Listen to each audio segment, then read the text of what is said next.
you and welcome to this video where I will help you out how to buy gold on TradeLocker. And we can do this simply by going to the search bar and search right here for XAU. Then from here we have the XAU USD and euros. For now let's do dollars, so we click here on USD and then right now we click here on the arrow. Now, maybe if you can see right now the market is closed and he will open in 27 hours, but I will explain you how to buy gold, because when the market is open, we can decide here if we want a instant order or a pending order.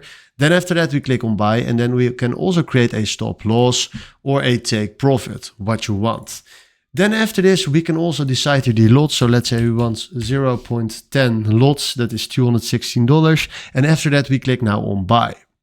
That is how you can buy gold on TradeLocker. So hopefully this was the video where I was looking for. Thanks for watching and have a wonderful day. Ciao.